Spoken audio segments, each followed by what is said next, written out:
Ever wondered what it's like to start a podcast about all the things that roll around your head when you watch a movie? Got a passion for personal growth or just like to learn something new when you see an old film? Well, this episode's for you because you'll learn in the Fandom Portals podcast how it has evolved over the 50 episodes that we have been running. And today with your hosts, Aaron, which is me, and Brash, we are celebrating the milestone with our beloved community. Thank you for joining us. Yeah.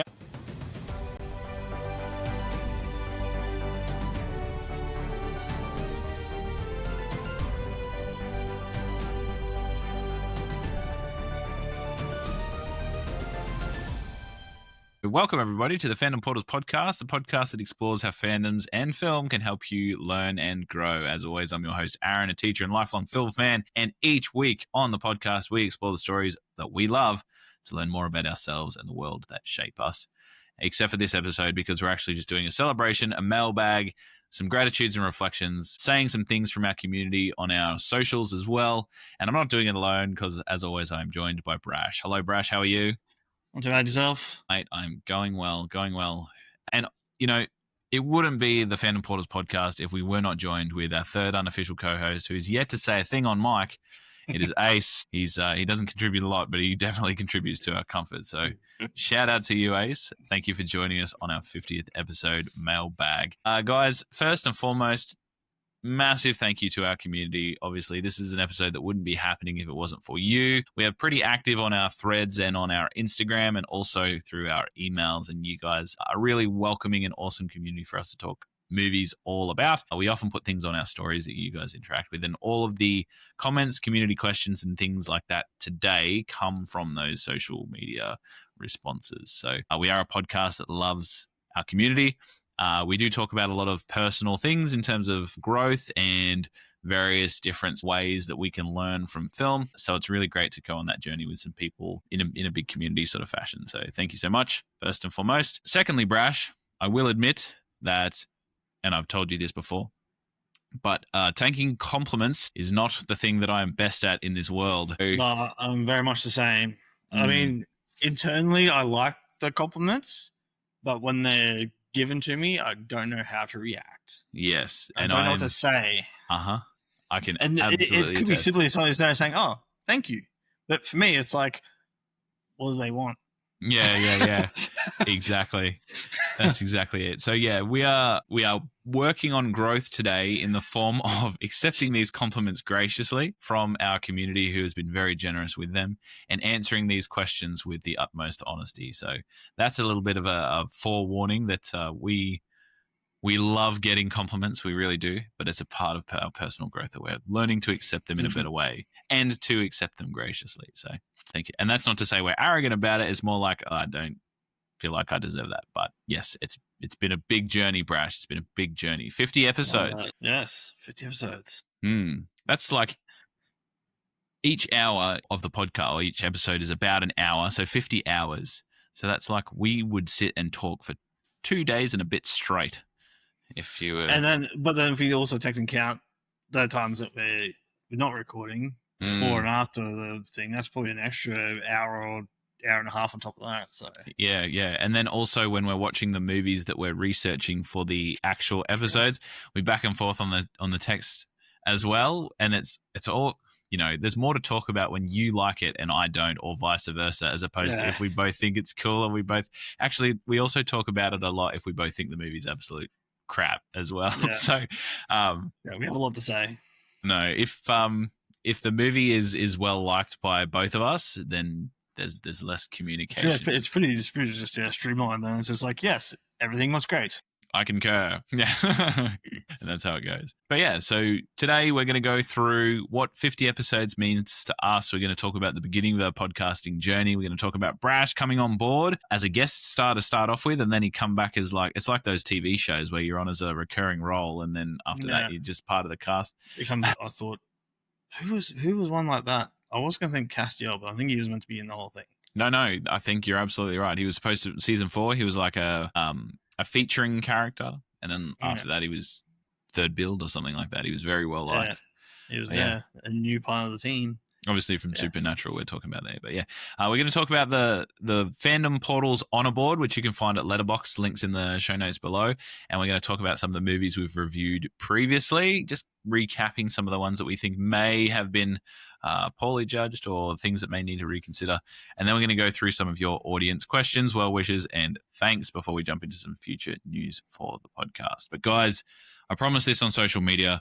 I promised it on our Instagram because we have an announcement in terms of our podcast and our network, the Geek Freaks Network. We have a giveaway, and that giveaway is for some copies of the Smurfs on Blu-ray, and it's all thanks to Paramount Plus.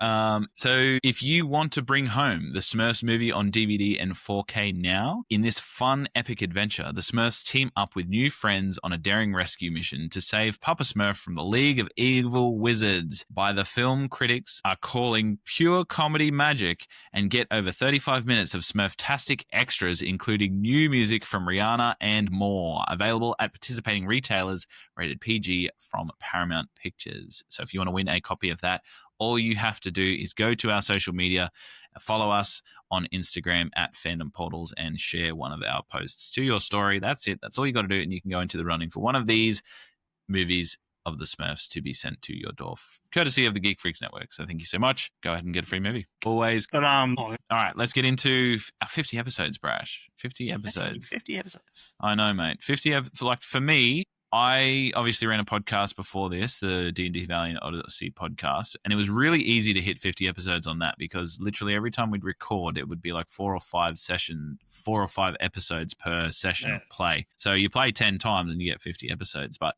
I think with this one, it's a little bit more intentional, and to think that you've watched and analyzed and looked at 50 movies is like, it's a trip, really. But a lot of podcasts don't get to 50. A lot of podcasts don't get to 50 at all. So blessed, feeling really good to get to this milestone. And it hasn't always been smooth sailing. It does take a lot of background work. To anybody that's listening that actually runs a podcast, you know what I'm talking about. There's a lot of background stuff that goes on. But the fun part is what we're doing like right now. We're celebrating our successes. Recording is really the fun part. And so it's important that you do it on something that you love. And I feel like over the 50 episodes, the podcast has changed a little bit, actually a lot. And when we started, I obviously started by myself, and I was answering community questions about fandoms that they enjoyed. So I deep dive into those. But what I really wanted to do was find out how these fandoms help us learn and grow, but more so like why people attach themselves to them so much. And I found that through that, one fandom or one thing that I've attached myself to over my entire lifespan and learnt a lot of things from was film. So I kind of pivoted the focus from fandoms to film in that space because film is one of my favorite fandoms. And then that's sort of evolved onto how the podcast is today, where we look at a film and we talk about how it can help us all out. What do you reckon about that, Brash? Yeah, I reckon the film is sort of a good media because you'll find like you could do a multitude of fandoms, but a lot of the fandoms, especially if they're big enough, always end up finding their way to movies. Oh, that's so true. So like you have the because one of your favorites movies is extended cut of Lord of the Rings. Yep. Like initially it was a book, and then found its way to movies. You got people who are Harry Potter fans, books to movies. There's the unfortunate business of one of my favorite books going to a movie, and it didn't not work. That happens more often than you think. Hey, there's a lot of bad adaptations, but even so, like you could look at even Lord of the Rings, and you could still say like I'm guessing you've probably read the books. Yeah. Sounds bad. I probably should read them, but I haven't. But I'm sure that in the movies they miss a lot of stuff that was in the books. Oh yeah, they do, and they necessarily do. But I feel like the Lord of the Rings movie is a good adaptation. I was gonna say like you're looking at like let's say these two like let's look at Lord of the Rings compared to say like Aragon. I find like you'll find that like Lord of the Rings is what can happen when something's done well, and it's probably up in the top echelon, and then Aragon's like what can happen like at its worst, and that's like you saw your table. So then you'll probably end up finding that a lot of the book to movie adaptations fall somewhere in that sort of scale. Mm. But and the same like games. Some games can go to movies, have gone to movies as well, like look at Blood Rain and everything like that. And so I think movies and even sort of TV shows in that vein too are good focal points for what like conveying sort of emotions for people in their certain fandoms. Yeah. Because everyone has their own sort of ness that they like to sit in. So some people like high fantasy, some like people like sci-fi, some people like horror, and that's sort of their comfort and where they go to when they need recover and just find themselves again. And especially in a lot of movies that you may not usually watch, but might find a way to hit you right where it needs to hit you. And I think movies and TV shows can be like a perfect medium for that. Because it's not like you have to read like a 50,000 page book or something like that. It's just usually like an hour and a half, and you can usually gain something from it. So. Yeah, I agree. And I think for me personally, I've always been drawn to movies. I have a rich history with film and movies, just like watching, collecting with various different people in my life that I love and adore. And it's always a good experience going to a movie or watching a movie with someone to chatting afterwards. Like that's just the best part of it. Going on to what you said about like the film adaptations towards books and comic books and things like that, it's definitely something that's really busted up in our lifetimes, like especially from our teenage years onwards. It seems to be like everybody that grew up with that stuff and loved it grew up and was like, I want to make a movie about that thing that I loved when I was a kid. So I think that they've literally gone and remade those things. But for me, it's always been film because my attention is deviated between lots of different things all the time. So a movie gives me lots of things to look at, lots of things to think about while I'm engaging with this text. At the point of like a book, for example, I don't know if you've ever experienced this, but I know that some people have in our community. When you're reading a book, as engaged as you are with it, you might read an entire page, and by the time you've gotten to the bottom of the page, sometimes my brain has wandered off to a point where I don't remember what I read. So I'll go back and reread it. And that's a struggle I have with reading long text, unless I'm super into it, like I was when I dove into The Lord of the Rings, or I did that with The Witcher as well. And sometimes a movie will actually get me, if it's an adaptation, it'll get me to go back and actually try the book media that it was about, especially like comic books. My original sort of transition from that was like I went from comic books, and then they obviously made the comic book movies, and I saw X-Men on the screen after reading a few X-Men comics, and I was like, this is absolutely amazing. Yeah. But yeah, I think it's just movies in general, no matter what the genre, no matter what your comfort zone is. I was saying this to somebody the other day at my work. I said, because they were talking about how they don't like watching movies that make them cry. And I said, I never used to either, but I feel like the reason that people like movies so much and the reason that we make these movies is because people want to experience and feel various different emotions. And when they're watching a movie, they're able to feel those strong emotions and watch these personal experiences without the risk of that happening to you or damaging you. And there's an element of detachment where you can experience that and go through the full plethora of human emotion from the comfort of your couch or with a trusted friend. And that's just something that I feel like I wanted to capture with our podcast, the Fandom Portals podcast. So when I was doing it by myself and that was happening, there was always just something missing. And that's why I was like, I need to bring somebody else on here that I can just talk about and connect with and do that kind of thing. And that's where you came along. And it's worked out really well because you have shown me a whole nother side of movies that I never really thought that I could see, because I was very much stuck in the same sort of cycle and pattern of movies that I would watch. It's very well documented on this podcast that I'm not a horror guy, but through this we have watched like various different thrillers, horrors, or not. We haven't really dove into horror so much right now, but we've definitely touched on thriller, and we've touched on like a little bit of sort of weirder movies or left field movies, or maybe even some B category movies we've looked at before. But and I've got to experience and relive some of the movies that I love through like your lens. For example, we recently talked about Forrest Gump, which is a movie that I absolutely adore and love. Hearing about it from somebody else and a friend is great as well, to hear what somebody else got from it. And that's what I wanted to capture with this podcast, but also like what watching that movie can teach you about real life. Because I don't know about you, Brash, but I sometimes feel guilty for the amount of TV that I consume, and I'm sure people listening would feel the same way, because we're always harping on about screen time, aren't we? It's like, get off the screen, get like screen time. So if I could find a way to make it sound like my screen time was productive, then that's exactly what I was going to do. So yeah. If I wasn't doing this, I'd probably still watch the same amount anyway. So at least this way I get to actually, I don't know, it feels like I'm contributing to something from watching all that sort of stuff. Yeah. But I also want to point out, because you did make a good point about people not wanting to feel like I don't like movies because that make me cry. Yeah. Or for me, it's horror. I don't want to watch it because it'll make me scared. It's the same thing. And I also think I used to be like, I don't want to watch anything like really sappy or anything like that, because But I do implore everyone who's like that, who's really like tough and doesn't want to cry or anything like that, or anything like, just do it. Yeah. And cry. You'll understand once it's happened, and I don't know. It sort of gives you sort of like, it's like a shot of like I don't know what's the word I'm looking for. Dopamine? Do you mean dopamine? Dopamine's like, yeah, that's the motivation one. What's the happy one? Isn't that dopamine? Isn't that happy? Isn't that the one that chocolate gives you?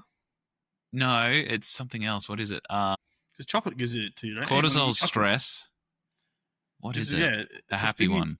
It's the one when you eat chocolate. The happy chemical. Yeah, the happy chemical. It's sort of like it's sort of like that. Serotonin? Serotonin? I don't know. Maybe. But I'm not a doctor.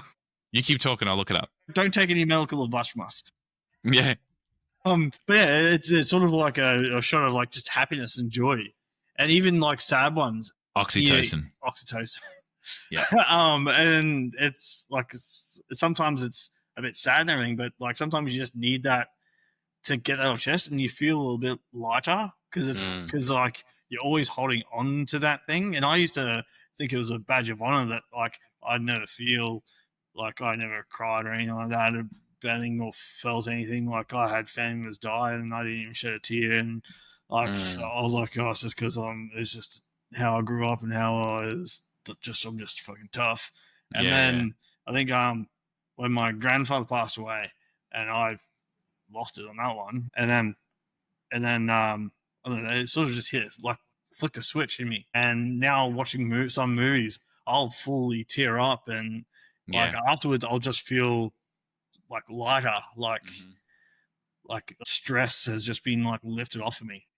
Yeah, that's just me personally, but I think everyone should let their emotion go a little bit more, especially just in the quiet comfort. You could be by yourself just watching a movie, or you could be with your loved one, or it was like watching a movie, and like just next time the vulnerability, right? Yeah, like, absolutely. You don't. Yeah, you'd like to be at the movie theater and bawling your eyes out with 50 other people sitting around you. Just at the comfort of your own home, just some chocolate and let it go. Yeah, but I feel like movies are good for that, man. And I definitely agree, because when I was younger watching movies, I rarely cried during a movie. But since the birth of my children, I don't know what happened to me, or whether it's just I'm just more sensitive. The switch flicked. And I will tear up in a lot of movies, especially if there's something to do with like parents being proud, or kids doing something awesome, or like if there's just a really big moment of connection, or even like love stories and things like that. I get real sort of sappy about love stories, whereas I used to watch and be like, same kind of thing. But now it's just, I'm all in it, which is really good. And, sometimes it comes from just like that switch flipping, as we said, but I think it also comes from, and I've said it before, like you and I talk a lot about these movies, and we go into some deep places sometimes, and we look at them through different lenses, and we look at them through various different like personal growth strategies and things like that. So we're kind of being vulnerable talking about these movies while we're watching these movies, and it's kind of opened us up, or for me anyway, it's kind of opened me up to expressing my true self, which is what our last theme arc was about, is like movies where characters were actually trying to find who they really are and be who they really are and be comfortable with who they really are. And I think that's something that I've kind of been moving towards for a very long time, because I think that that's really important for people, especially in this day and age. And what we were saying before about vulnerability and people talking about things openly. It's like we're living in a time and a culture where we're more connected than any other time that we were before through social media. But that is good and it's also bad, which is why I really love our community, because online we can talk about various different movies like we do here with yourself and me. But we can extend that to other people as well, because talking is good when it comes to people that are struggling, but it also is really good to experience those emotions in a safe sort of way, which is what movies allow you to do as well. So I really like where our podcast is sort of sitting at the moment, because it's that mix between like geeking out, but then also growing personally as well, and just finding out some new things about, like me finding new things about you and vice versa, but also just finding new things out about yourself. And we've watched some movies that have surprised me with the messages that I've got from them as well. Like, the movie like The Crow that we watched a while ago, which is currently sitting 5th on our honor board. Yeah. Oh yeah. Or New Mutants. When we watched that, that's like critically bombed. It's like what, 4th?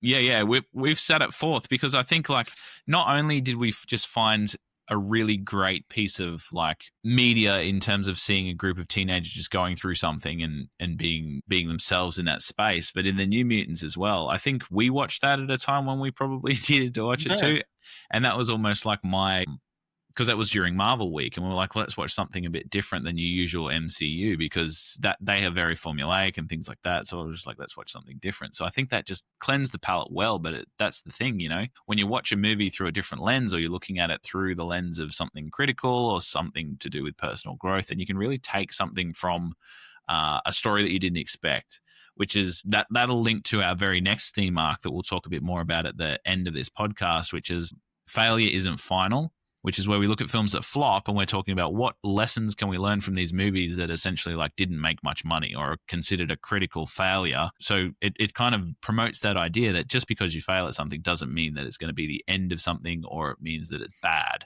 So that being said, though, stay tuned for our Aragon episode, because Brash is going to shit all over that. And if you hate that movie and you love those books, yeah, that episode is probably going to feature some language. So apologies for our younger listeners. Let's get into some movies that we've watched that's surprised us so far in our episode catalog. For me, I'll go first. The very first one, I actually think it was one of the very first ones you recommended, because we started out with you. Your very first episode with us was Red One with Dwayne The Rock Johnson. And then I think after that we went to like, it was like Venom, and then we went to like Indiana Jones or something like that. Or there was a few in between that, but then Indiana Jones was one where you were just like, this is absolute rubbish. Horrid. And that was really the first time we kind of disagreed, because I was like, this is okay. And you're like, this is trash. Yeah. So have you seen the first 3 movies? Yeah. But then the one that really surprised me was one of the ones that you sort of first recommended, one that I'd never seen, and it was Phantom of the Opera. Yeah. I'd never watched that. I'd never had anything to do with it before. I knew, and I talked about this on the episode, I knew about it because of Hey Arnold. But it actually became something that I was like obsessed with for the next 2 or 3 weeks after I watched it, and then talked to you about it. So that actually, that movie there currently sits like in our top 10. It's number 7 at the moment on our Fandom Portals honor board. Both of us rated it pretty highly. Yeah. It was number 1 for a couple of weeks there.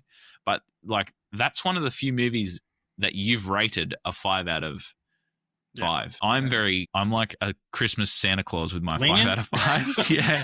But when you give a 5, yeah. When you give a 5, you give a 5, and that was like, it was really. That's the only one I've given a 5. I think that's true. Yeah. Are you able to see the rankings that you got here? No. Okay, so I can see the notes here, and yes, it looks like that is Phantom of the Opera is the only one that you've given a 5 to. You've given 4.5 to a couple of different movies as well. Forrest Gump being one of them. Guardians of the Galaxy Volume 3, Secret Life of Walter Mitty 4.5. But yeah. 4.5 is kind of like your 5, I guess, but Phantom of the Opera was the one. My mum beyond. Yeah. But I was blown away by Jared Butler for one. Like, people say that he was the weakest part of the movie, but I loved him. I was gonna say, I loved him in that too. Like, and just also the fact that he had minimal voice training before. The actual, like, he had no voice training before this, and just had to run in, and he's fucked his voice. I think when he did the the actual Music of the Night song. He ended up wrecking his voice a little bit on that one, but he powered through it, and I thought he did fantastic. Yeah, and then that coupled with like, because they wanted him to sound raw, and Amy Rosem, she was just enchanting basically. And I'd seen musicals before, but this was like a love story, but also it was so tragic, and it was also like really artful the way it was done by Joel Schumacher, I thought, because the set design in that movie was just phenomenal. Like amazing. Yeah, it was so gothic in the way that it looked. It was just really like, I gave it a 3.5. But if we were like, we were talking before about movies that we might want to bump up, like if I was to rewatch that through like any lens, basically, I think that would be one that I would probably bump up as Phantom of the Opera, because that really blew me away, that movie. And that was when I knew this partnership would be pretty cool. Like, because you're showing me movies that I'd never considered or never even thought of before. And then the other one after that, obviously New Mutants was one that we sort of came to by ourselves. But for me, the other one was a very sort of left field movie, and it was the Ewoks Adventure. Remember we did the Ewoks Adventure? Good. Yeah, Caravan of Courage. And I'm a guy that loves the Muppets. Like I don't know why, but they're like a comfort button for me. The Muppets are just freaking cool. Loved them all my life. So I was not opposed to watching this movie because of that, because I'm a Jim Henson fan. But I was like, man, this is like a TV B-list VHS piece of crap. But then I watched it and I was like, man, this is actually not too bad. Like I don't really mind this at all. I actually rated that higher than you did. You recommended it. I gave it a 2.5 and you gave it a 2. Yeah. But I thought, I love that you're introducing me to new movies and expanding that horizon for me. And I reckon before we get to 100 episodes, we may do a theme arc that is fully related to horror movies. I don't know. We might see Aaron grow that far. Hey, I have a list of movies we could watch. Yeah. For that, so a laundry list. What about you, Brash? What are some movies that we've watched that have surprised you, or ones that you think we've underrated, or some things that you think we've overrated? What's your takes on the 50 episodes of Fandom Portals so far? You can be honest. One that surprised me. Good surprise or bad surprise? Good surprise. Okay. Because I know how much you loved it. Yeah. But I'm like sort of like, oh yeah, it's a good movie. I watched that years ago and then haven't really watched it since. And that's Forrest Gump. Oh, heck yeah. Yeah. I love that. I'm like, it's at number 1, which is amazing. And I gave it 4.5 after our discussion. But I think prior to our discussion, I would have probably gave it like a 3. Yeah. Or something like that. But after just like deep diving and talking about it and rewatching it again, because for me it was like I don't think I'd seen last time I watched Forrest Gump, I was probably like 16 or something. I was like, or maybe my early 20s maybe. And so it's been a while, and for me I was like, I can remember a lot of it, and there's still heaps of lines that I quote all the time, like something bit me, I just that shit all the time. Most quotable movie in the world. Exactly. It's so quotable. And for me, I'm like, if I had to choose to like watch that or like another movie, I'd probably watch another movie. It's one that I've seen. I'm like, oh yeah, I've seen it. I don't have to see it again. But talking through you and how much you love it and what it meant to you, and rewatching it myself, and I was like, you know what? It actually hits a bit harder than I remember it did. Yeah. And it might come back to that thing we were talking about, how we get a bit more vulnerable when we're watching movies now. You let yourself feel the feelings. And, you know, at the age of 30 plus, I won't age us on the podcast, but at the age of 30 plus, you know, you've been through a bit of life. So you look at Forrest's journey a little bit differently, especially in the lens of love, you know, because you can see how dedicated he is to Jenny and how often she just like really abandons him. So that brings out the heartstrings as well. But then, you know, you look at Jenny's journey from a different perspective sometimes too. And even though if you don't understand it or you don't agree with it, you can still sort of look at it and think of it in a different way instead of just villainizing her straight away, which is what I kind of like too. You can see the pain that she's in. Yeah. But my all-time favorite character in Forrest Gump for every single part of it is Lieutenant Dan Taylor. He's just an absolute legend. And as we talked about in the episode just previous to this one, he is the character that goes through the absolute most sort of growth from Yeah, it goes learning from- and knowing Forrest Gump. Been a rough asshole pretty much to being like this pretty stand-up, nice, caring guy. Yeah. He does a full 180. Yeah. Is there any movies that we've done that you feel like you've rated too low? Too low.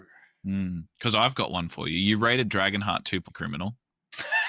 I was looking at Dragonheart, but again, as it's like when I said to you, like for me, I would have rated Dragonheart maybe like 3 or 4. Yeah. From the Dragonheart that was in my head. I rewatched Yeah. when I rewatched Dragonheart, I'm like, this is a fucking different movie. Well, that's the thing. Like, we just talked about 2 different movies that you watched at a later age. One got better and the other one got worse. So Well, that's the thing. I had like all this imagination of how that movie was in my head, and then I rewatched it. I'm like, I don't remember any of this shit happening. The one that was in my head was much better. Yeah.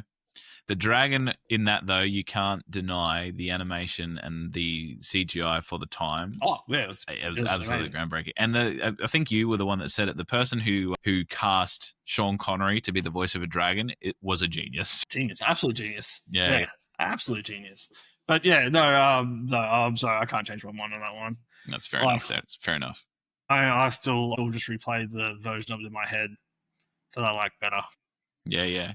But Is there any on here that you think we've rated too highly? We've given too much cred.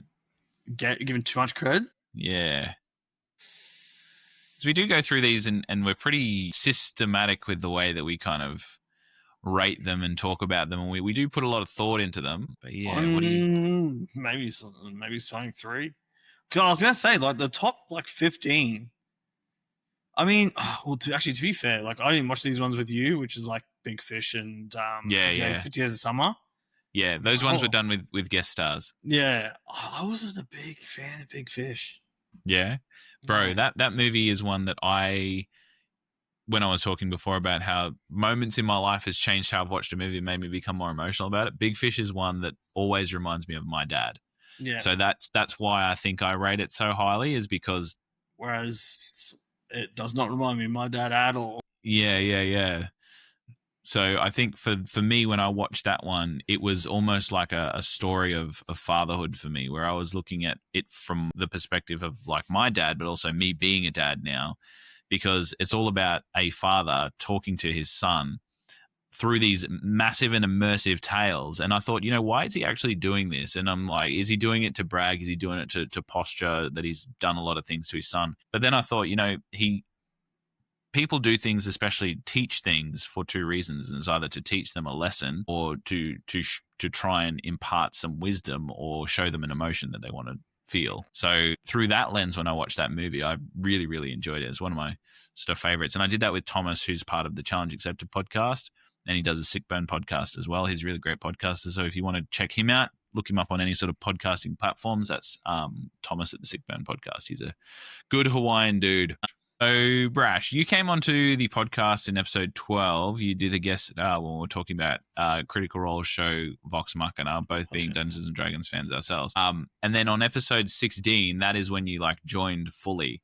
Now, of the catalogue that came before you, there is a movie that I covered solo that I would love to do with you in the future, just to give it a little sneak peek, but also it's something that I do actually really want to revisit, and it's A Knight's Tale. That is also one of my all-time favorite movies. It's in my Letterboxd top 4. So one day we have to do Heath Ledger's A Knight's Tale. I think that is only fitting. We should just do a Heath Ledger month. Look, I would absolutely love to do that. 10 Things I Hate About You, Knight's Tale.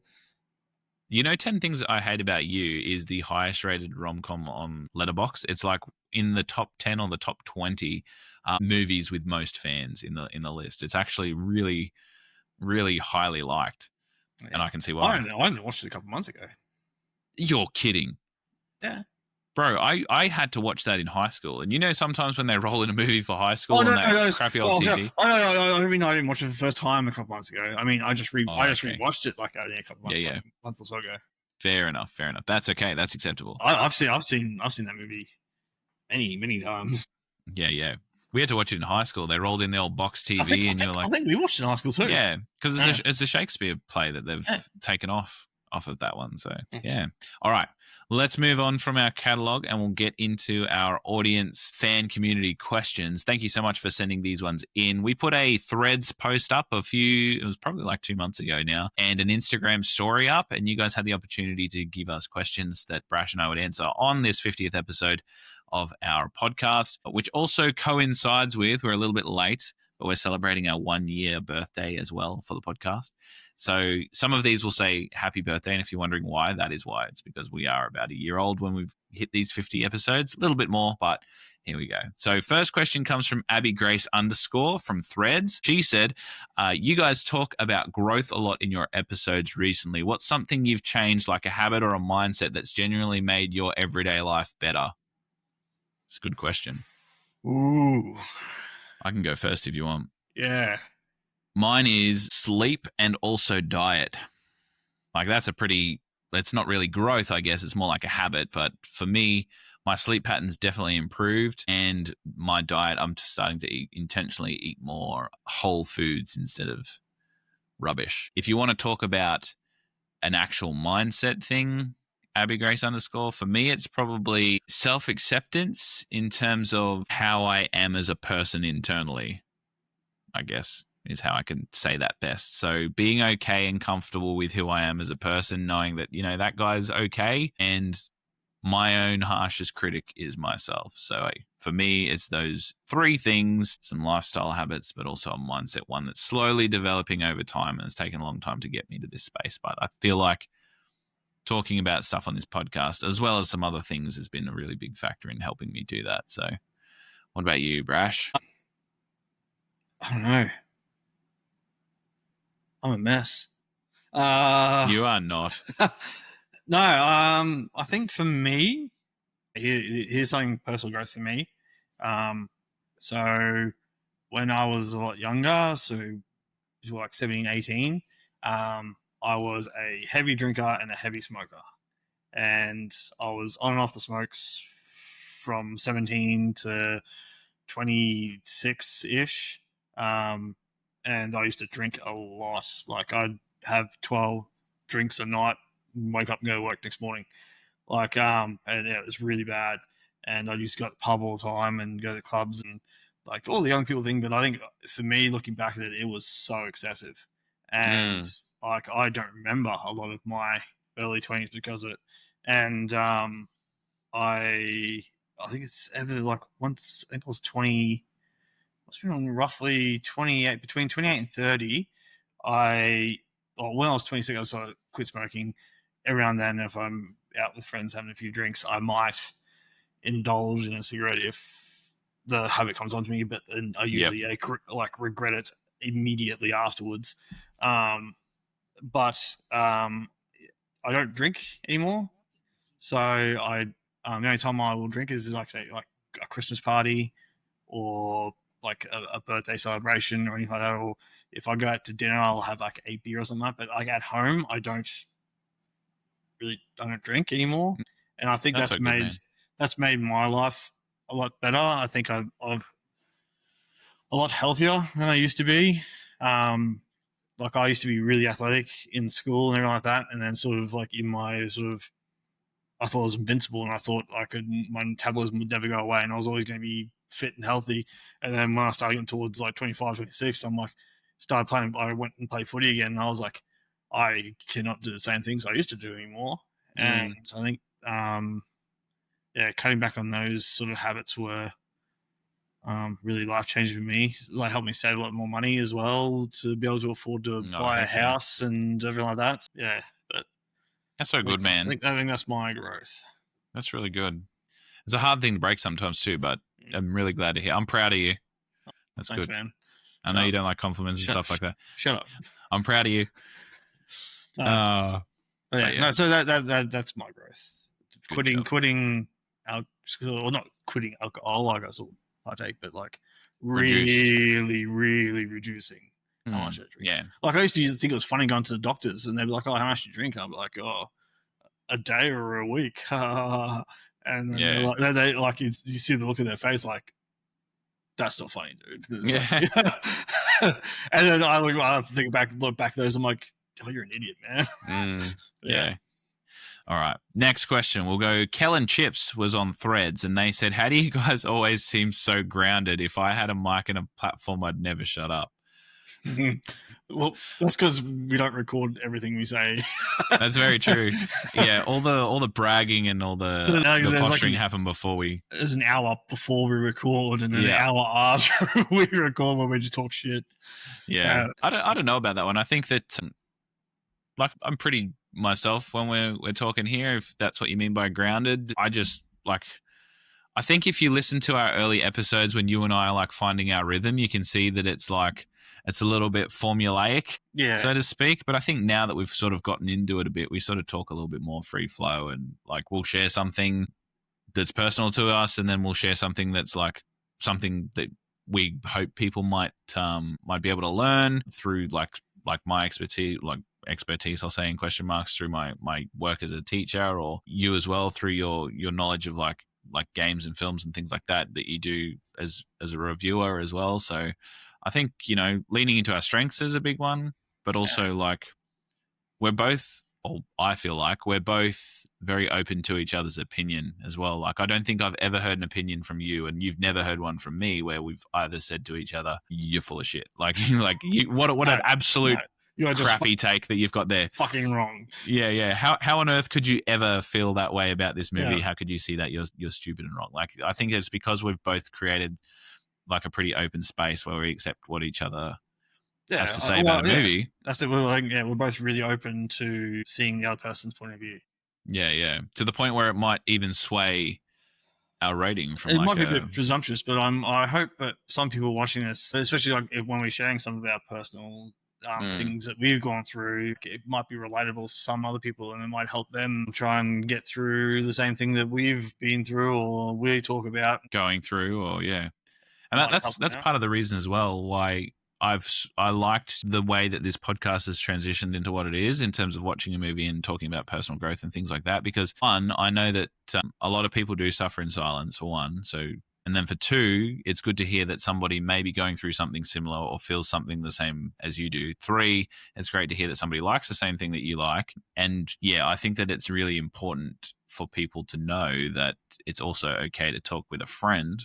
Like we're doing it pretty publicly on a podcast, but you don't have to. But you can talk to friends like this and get things off your chest if you need to, or move through things as you see fit. And I don't think it's presumptuous of you to say that, because I definitely, it's become the purpose of this podcast. Really, is that's like we're talking about movies and geeking out and stuff like that, but I think we're also talking really well with each other. So and which is important. Maybe like if we talk about a movie that talks about elements of something that people might be going through, and they might not have ever seen that movie before and know what it's about, and they might happen upon it and be like, that movie sounds like something I've gone through. Maybe I should watch that, and maybe it'll help me out a bit. And I hope that's the case for some of these movies for people. Yeah, and I do too, especially going forward as well. So really good question, Kellen Chips. I appreciate that from Threads. But question, I don't know about you, because I know for me, like I love I go on YouTube and I watch like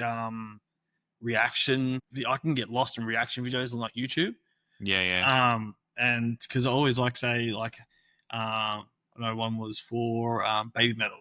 There's people reacting to Baby Metal, and it's like people like who've never seen Baby Metal before, and they watch it and they go, "Oh my god, it's so amazing!" And because I'm a fan of Baby Metal, I really like Baby Metal, and I'm like, and seeing them like that. I was like, finally, allies. Yes. I'm like, you love that? I love that too. Get on the bandwagon. And I know, it just makes me happy when I see other people being happy watching something else that I like. Yeah. Like, so that's another thing I hope we sort of bring. Like, they may really like the movie Gabriel. And it's probably not a really well-known movie, but someone might like it. And then finally someone says, "Oh, someone's doing a review or something on Gabriel." Like, no one ever does this because that movie's gotten forgotten in time. And then they watch it, they're like, "Oh, they really liked it. And I really liked it." And I hope it like sort of brings someone a little bit of joy.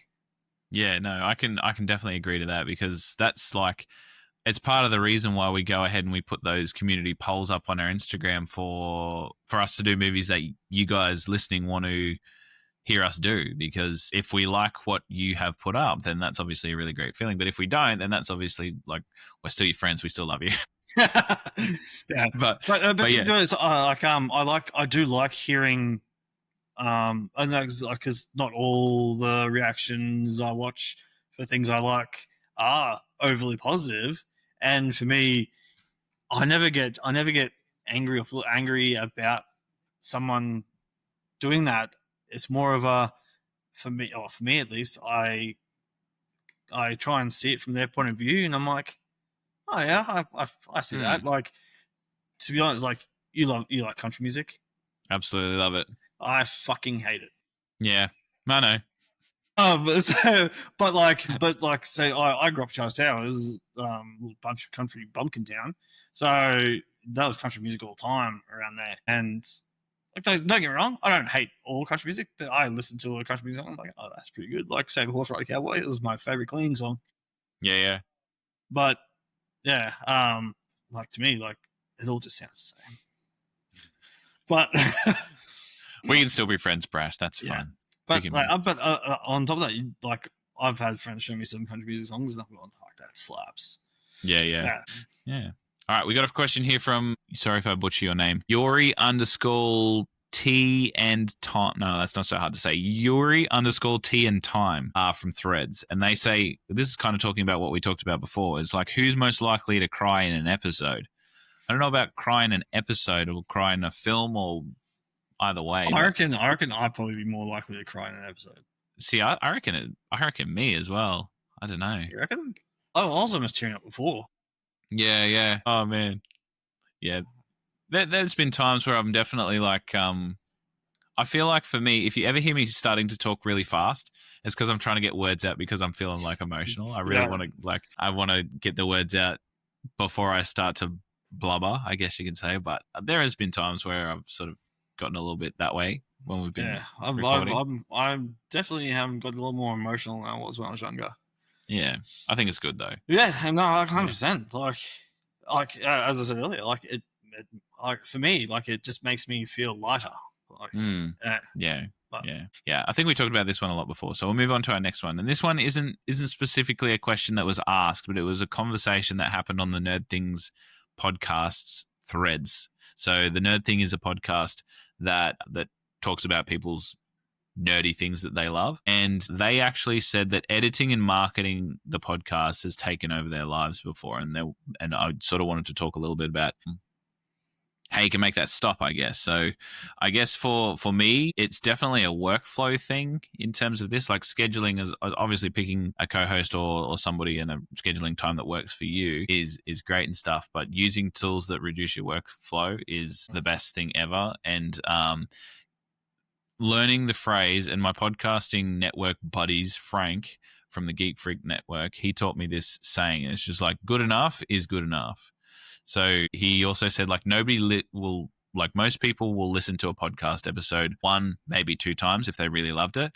You as a podcasting editor will listen to it like 3 times. You'll record it, you'll listen to it and edit it, and then you'll listen to it like at least 2 or 3 times. So he goes, no one's really listening to it more than you. You'll be more critical on yourself. So for all the podcasters that are listening to this, just remember that if you're doing it for passion, you're doing it for love, and that will reflect through in what you're doing. And it doesn't matter, like, obviously audio quality is important, but it doesn't matter if there's like a slight bit of this or a slight bit of that in your podcast recording. If it's going to take you an extra 2 hours to fix, then yeah, good enough is good enough. Yeah, touch on that too, because I used to stream. Well, I tried to stream games on Twitch and all that, and tools are a big help. And just, it is building a schedule and staying to that schedule.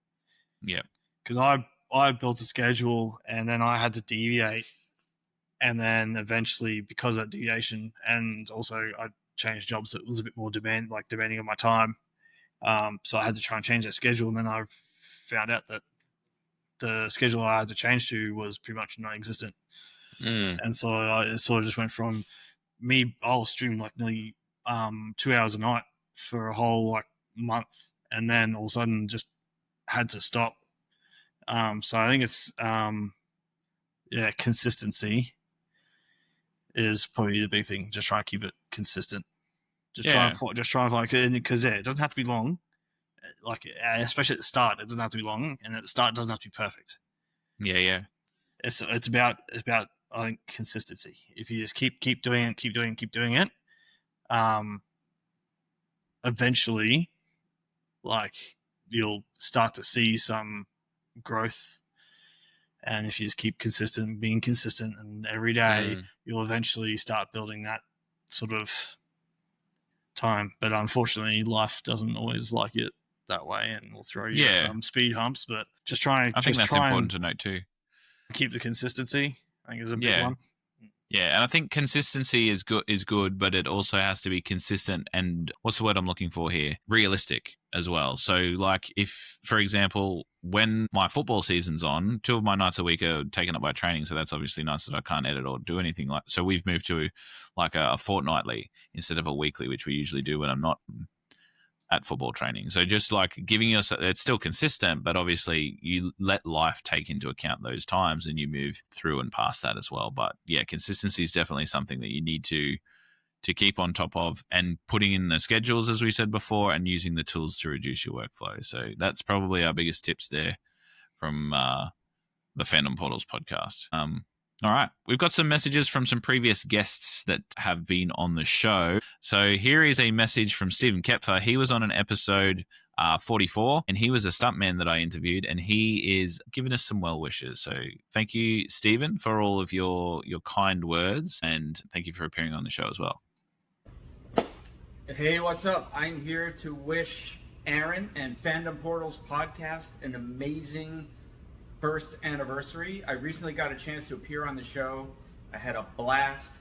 It's really informative. I've been catching up on some of the other episodes, and just Aaron does a great job, and I'm really glad that I came across his show and was able to spend some time on there talking with him about the stunt world and filmmaking and everything. His passion is evident, and it comes across in a fantastic show. So if you're not subscribed to Fandom Portals podcast, you actually need to go to your favorite podcast player right now, search for Fandom Portals, and subscribe.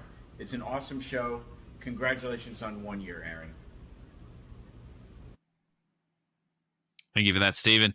Yeah, he was a really great guest to talk to, and giving him some well wishes too. He also runs a podcast as well. It's the Film Fights podcast, so make sure you go and check him out. He talks to some people that have worked in the stunt world about all the different techniques and trade secrets that they use.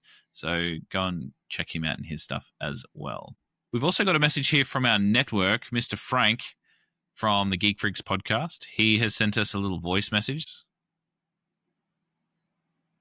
Aaron, hey Brasher, Frank here. Congratulations on a wonderful year of the Fandom Portals podcast. I am one of your most avid fans. The way you guys uplift your community and share your passions, it's infectious. We all want to join in on the fun. I've had the absolute privilege of joining you guys on a couple episodes, and I'm always left wanting more. More Aaron, more talking about the things I love, more analyzing the movies that I might have overlooked, more Fandom Portals podcast. So congratulations on a year, and I cannot wait to see what you guys have cooking up next.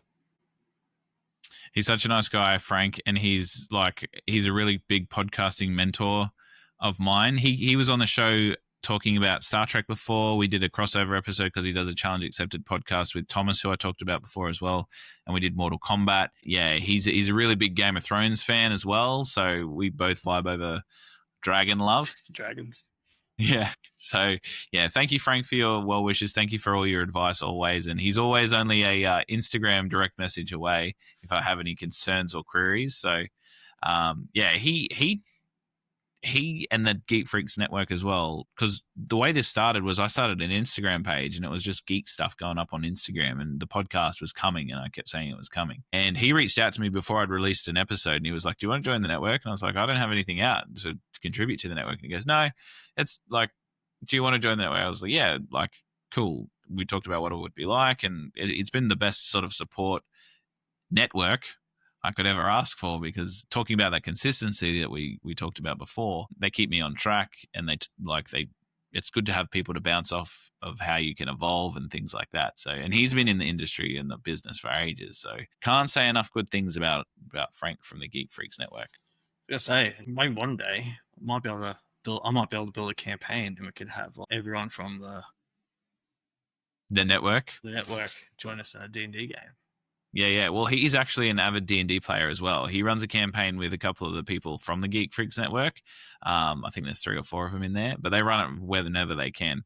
Yeah. And when he found out that I had done a D&D podcast, we started talking about that a lot as well, because he would. You know how you'd know this, when you're a DM, you can't share your secrets with your players. Yeah. And you need somebody to talk about the cool things that you're going to do. Yeah. So, yeah, I was that for Frank for a little bit there. So, he's definitely he's got a lot of similar interests to you and a lot of similar interests to me as well. So, both big football fans as well. We got a message here, a birthday message from Jeremy Drysdale. He was a screenwriter that we did an interview with, and he's known for coming up with the screenplay for The Line of Duty, which stars Aaron Eckhart. And he says, there's a lot of film podcasts, but as far as I know, there's only one driven by the smart, inquiring, precocious mind of Aaron Davies. I'm not making this up. This is what he sent to me. That glittering shimmer of lucid intelligence is Fandom Portals, and it is my great pleasure to wish them well on their anniversary. Happy birthday, and thanks for having me for the fun episode. Thanks, Jeremy. It was a really great chat. He was somebody that I learnt a lot from in terms of screenwriting, and you know how I go on these deep dives every now and then, Brash, on account of my mind being how it is. I actually went through this deep dive of looking really into film screenplays, and when I was doing that, I was like, I've got to talk to one of these guys that write these things. And I reached out to heaps of them, and he was one that sort of hit me back, and it was really great to have a chat to him about the industry. So thanks very much for that.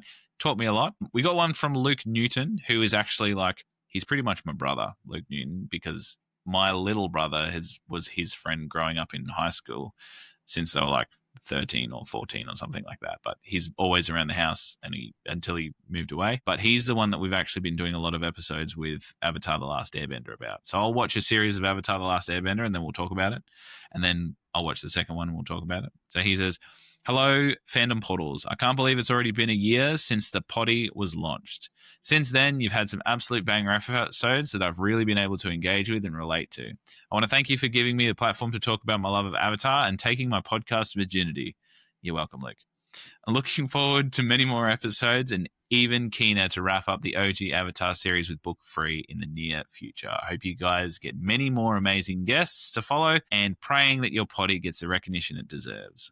Love you, brother, from Luke. Thank you, Luke. Appreciate you. And then the last one we have is from Tia Jackson, who appeared on one of our episodes, episode 46, and I talked to her about Guillermo del Toro's Pinocchio movie. And she says, happy first birthday, Fandom Portals. What an amazing achievement. Well done. I adore this podcast and truly love guesting. It was one of the most relaxed and fun recording experiences I've ever had. I adore this podcast and truly love guesting. Aaron, you made me feel so welcome. Thank you. I can't wait to see what you have in the future and what it brings. What a wonderful and wholesome podcast. It's great example of joy that the world needs, many more to come. So thank you for that, Tia. She's from the Alien Effects podcast. So if you go and look her up, definitely follow her on the Alien Effects podcast. And she's someone who talks about her geek passions as well. And the podcast is called the Alien Effect Podcast because that's the way she feels when she loves something so much. It's like an alien coming out of her chest, like from the movie Alien. That's the whole sticks. But yeah, that was a really great talk on episode 46 when we chatted about Pinocchio with Tia. So thank you for the birthday messages, guys. And thank you for the support of the podcast from all our guests. It was amazing to hear from you guys as well. That's pretty much it, Brash. That's our mailbag gratitudes all wrapped up. Should we talk about what we're going to be doing in the future? Yeah. Well, do you want to talk about what we've been doing lately and then in the future? Yeah. Do you want to kick us off with lately? Lately? Go for it. All right. So I just started watching the new Robin Hood show. Oh, what? Yeah. There is no new... What new Robin Hood show? The new Robin Hood show, and it is actually pretty fucking good. Bro, Robin Hood is I read the Robin Hood books when I was 10. And it was like those DK illustrated... I've been obsessed. It's got Sean Bean in it. It's got Sean Bean in it. Who does he play? The sheriff. What more do you need to sell a TV show? What's it on? It is on Stan. I don't have Stan. I have Stan. So if I have Stan, you have Stan. Because we live in the same household. Yes. For those of you listening to this on audio, I just gave a really big wink to Brash. We don't condone... Yes, we do. Fuck it. We do. Yeah, of course we do. Fuck it. I pay a lot of money for my streaming services. I should be able to fucking share them with someone. Yeah, I want to enjoy it with a friend. But no, it's on Stan. It just came out 2 episodes out. Next episode out on Sunday. So if I give it to you after this, you can watch it over the weekend. That sounds great. And I've been playing the new Dispatch game. Dispatch, also something I haven't heard of. Tell me more. So the creators of Dispatch, it's a superhero like 911 call center. So, okay. You are in charge of the. There's a whole story with it, but I won't get into it because you need to get the game because it's not that expensive for everyone out there, even for us in Australia. Even though things in Australia always cost more, it's not overly expensive, and it is a very, very fun, cool game with a bunch of awesome voice actors. And some streamers actually do some of the voices, like Most Critical, Jacksepticeye, and I always fucking out Charles And. The Australian streamer, and then also they sent a script to Laura Bailey. Oh, and Laura Bailey loved it and was like, "Hey Travis, have a look at this." So the COO of Critical Role was like, "Damn, this looks absolutely amazing. I want in on this." And they joined and partnered with Critical Role. So Critical Role also helped fund and build this game, and it has Travis Willingham as one of the voice actors. It has Laura Bailey as one of the voice actors, and then a couple of other characters who aren't really in the game, but they're just extra voices are also some of the Critical Role cast members. Nice. As voices as well. And it is a fantastic game. It comes out in episodes, 2 episodes a week. And I think there's 8 episodes, and currently there's 6 out at the moment. I was actually playing it just before I jumped. It's actually behind my screen of you. You'll be playing it when we stop as exactly. Yes. Yeah. Is it a text? Is it like one of those old Telltale game things, or how does it run? So it's very cinematic. You can go interactive, but I went cinematic mode because the interactive mode is like when there's fight scenes, you have to move your mouse, click your mouse and move it and drag the line in certain ways, and that to throw punches and dodge and stuff like that. But it's just really but it's all like active time events.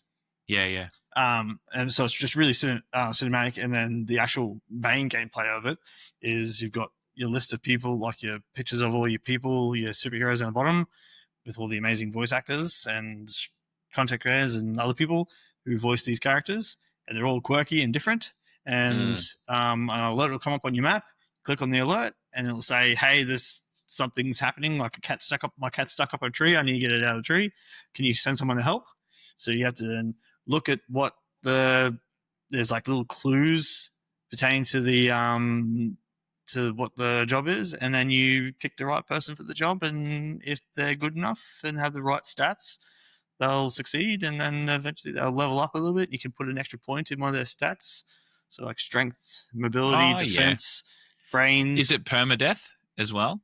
No. So like for example, XCOM, you'd have your Australian soldier that was an arterialist, and you'd send him out on missions. And then if he died, he was gone. But if he survived, he'd stay alive for forever. No, so these are your core builds. So you don't like. So these are your main characters of your story. And they're all different and have their own little unique quirks and everything like that. Yep. But like they can get, if they fail, they can get injured. Or if they fail, they get injured, and if they fail again, and they lose some stats and they get weaker if they get injured, and then if they fail again another mission, then they can get downed, and you can't use them for the rest of the sort of shift, because there's an shift. So you got your morning shift and your afternoon shift, and then it's very cinematic and beautifully animated. Music's phenomenal. It's just an all around just a wonderful game. A treat. All right, what have I been into? I have been watching, TV show-wise, I've been watching Chad Powers on Hulu, Disney Hulu. It's not too bad. It's pretty good. The football in is pretty accurate. It's story-wise, it's pretty predictable. It's like literally Mrs. Doubtfire without the kids and with more football. But like Glenn Powell does a really great job, and there's some emotional scenes towards the end episode, but they leave it on a really big cliffhanger. So there's 6 episodes or 7 episodes in season 1. Really massive cliffhanger. I'm pretty sure they're going into a season 2, but I'd recommend watching it because it's like 2.5, 3 hours of your life, and it's entertaining and it's fun. Made me laugh a few times. Kalia was into it as well, so she liked it. Other than that, I have actually been watching a whole bunch of movies on Disney that have like they're kind of in the same sort of vein and category. So I watched the Maze Runner trilogy. Yep. And then which is a book adaptation that we could have talked about before. I watched a couple of the Narnia movies, again, another book adaptation. I watched The Prince of Persia, which was a game adaptation, and and obviously John Carter. And all of these movies are kind of in that vein of like kind of successful, not really like take off blockbustery. And I've been doing that because our next theme arc that we were doing then that we're going to be launching straight after this episode is obviously Failure Isn't Final, where we take the movies that flopped and we see what we can learn from them. So to talk about our future stuff now, we are going to be doing an episode straight after this one about John Carter. So we're going to be looking at John Carter as a movie, which is the Disney movie starring Taylor Kitsch, which is a book adaptation, believe it or not. We're going to be doing Eragon as well, which is the two movies that Brash and I have decided to do. And the new format we're kind of going into is because we usually release 4 episodes a month, we're going to do one that, or 2 that Brash and I pick, and then the last 2 will be community picks. So we're going back to that formula that we used to do back at the start where we did a community pick movie. And we've actually been getting lots of interactions on our socials. So if you want to be a part of that, make sure you join us on Threads and Instagram at Fandom Portals, because we hold a fight bracket basically where we ask for your input on what movies we should do, and we get a big list. We narrow it down to 8, and then we set them off against each other tournament style, just like Dragon Ball Z, until one of them wins. At the moment, we've got our finals bracket happening for our 3rd movie for that theme arc, and then we'll be doing the 4th very, very soon. So those will release and be revealed on our social media, so make sure you go on there, vote, and have a chat about which one you want us to do. So it's all going to be films that have flopped, and some of them have been pretty surprising in terms of movies that have flopped, because, yeah, they've had massive studio backings, but obviously they have not met the mark. But yeah, we'll be talking about that in the future. So that is where we currently are at the Fandom Portals podcast. We'll be talking about the movies that aimed high, stumbled, but still managed to teach us something, because we'll be looking at those lessons as we always do in our Fandom Portals style. So believe it or not, Brash, you're going to have to come up with some sort of thing that you learnt from Eragon, and it can't be that you can't adapt a great book into a shit movie. You have to actually go with something. Sometimes you've just got to throw it in the bin and start again. Yeah, well, look, we'll talk about it more during that episode, but I have some pretty similar opinions to you on that stance. So, all right, this has been our community episode, our gratitude mailbag episode for 50 episodes and 1 year of podcasting. Brash, I want to genuinely thank you for coming along on the ride. It's the highlight of my time when we record. It's really great. And, you know, watching movies and knowing that you're over the other side of town watching it too is kind of comforting, you know? Yeah. Well, all right, gratitudes for this week. My one is all of the community call-ins that we got. We obviously didn't say some of the ones that we got because obviously pressed for time. We're over an hour now, but we do appreciate every single one of you guys that reached out to us and consistently vote on our polls. It's because of you that these community picks and movies and stuff go ahead. So, and also interacting on some of our posts that we talk about where we geek out about all of our favorite movies. So thank you to our community once again. I know I've been grateful for you guys before, but I think it's only fitting on our 50th episode that we do it here and now. So I think you'd share in that gratitude as well. Yes, Brash. no, I ditto that. I certainly ditto that sentiment. And I also like to thank you for bringing me along on this journey. It's been absolutely amazing. And I always liked this kind of stuff. That's why I wanted to get into streaming initially, because I liked playing for streaming. I loved playing games, and especially through COVID, I used to watch heaps of streamers and podcasters and all the time because there's really nothing else to do. Yeah. It was a big boom. And I'm like, wow, that seems like such fun to do. And then just seeing them playing games with their other friends and all like that, it just seems so much fun. So that's why joining you, it's been an absolute blast. Yeah, thanks, man. I appreciate that. It's been a real blast, and every time we do it, it's been fun. So appreciate you, appreciate our community. It's a good thing we got going. Might keep doing it. How about that? Yeah. At least for at least one more episode. One more episode. That's what we'll say every time. Yeah, at least one more. One more episode. Yeah, just one more. You know what? Maybe one more. Yeah. All right. Keep learning, keep growing, keep loving film and fandoms, guys. We'll catch you next time.